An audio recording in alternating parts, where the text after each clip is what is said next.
नमस्कार। आज के इस विश्लेषण में हम एक ऐसी कहानी देखने वाले हैं जहां हाल ही के फाइनेंशियल डेटा ने मार्केट के सारे निराशाजनक अनुमानों को बिल्कुल पलट कर रख दिया है, और वो भी एक बहुत बड़ी हॉस्पिटैलिटी कंपनी के लिए।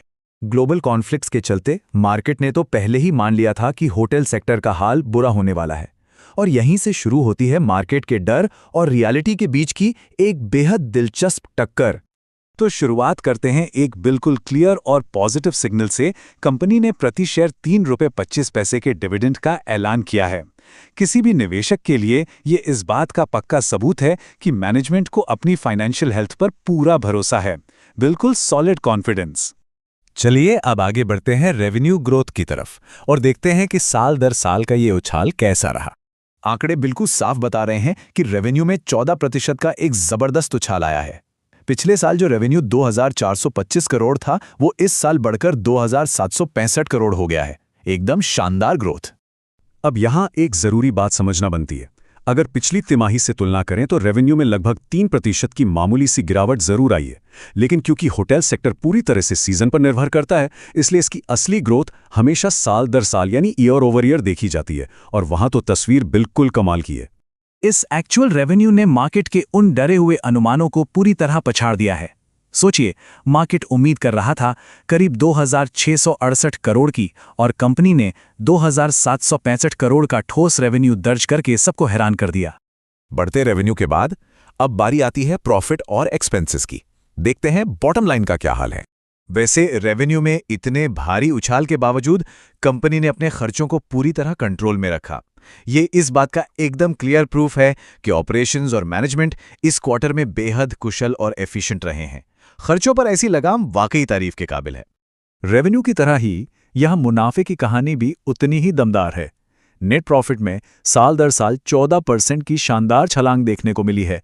जो मुनाफा पिछले साल 562 करोड़ था, वो अब बढ़कर पूरे 645 करोड़ रुपए हो गया है। इसमें सबसे दिलचस्प हिस्सा पता क्या है? अनुमान और असलियत का अंतर। मार्केट मानकर चल रहा था कि मुनाफा करीब 560 करोड़ होगा, लेकिन रियलिटी में ये 645 करोड़ निकला। ये तो कंपनी के लिए एक बहुत बड़ी और डिसाइसिव जीत बन जाती है। अब आगे बढ़ते हैं वैलिडेशन की तरफ और देखते हैं स्टेबल मार्जिन और ईपीएस ग्रोथ, ताकि यह साफ हो सके कि ये मुनाफा कोई तुक्का नहीं था। अगर मार्जिन पर गौर करें तो ये 23.34% पर कमाल के स्टेबल रहे हैं। पिछले साल इसी समय मार्जिन 23.20% था, और अभी भी ये लगभग वही बना हुआ है। ऐसी स्टेबिलिटी सच में काफी मजबूत फाउंडेशन दिखाती है।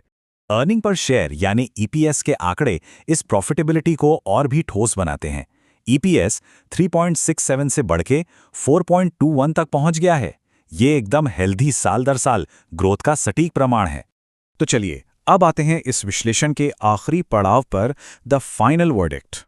मार्केट की निराशा के खिलाफ ये क्या इशारा है? सब मिलाकर देखें तो इन एक्चुअल आंकड़ों ने मार्केट के उस डरे हुए निराशाजनक आउटलुक को बिल्कुल गलत साबित कर दिया है। ग्लोबल लेवल पर इतनी उथल-पुथल के बावजूद इस हॉस्पिटैलिटी जायंट ने रेवेन्यू और प्रॉफिट दोनों में 14% की डबल डिजिट ग्रोथ हासिल की। अनुमानों को हर लेवल पर पछाड़ा, और स्टेबल मार्जिन ने दिखा दिया कि इनकी ऑपरेशनल हेल्थ कितनी ठोस है। और ये सारी बातें हमारे सामने एक बेहद गहरा सवाल खड़ा कर देती हैं। क्या इस कमाल की फाइनेंशियल मजबूती का मतलब ये है कि ग्लोबल घटनाओं से हॉस्पिटैलिटी सेक्टर को खतरा होने की जो पुरानी धारणा है, अब उसे पूरी तरह से बदलना ही होगा? एक ऐसा सवाल जो इस पूरे सेक्टर को देखने का नजरिया ही बदल सकता है।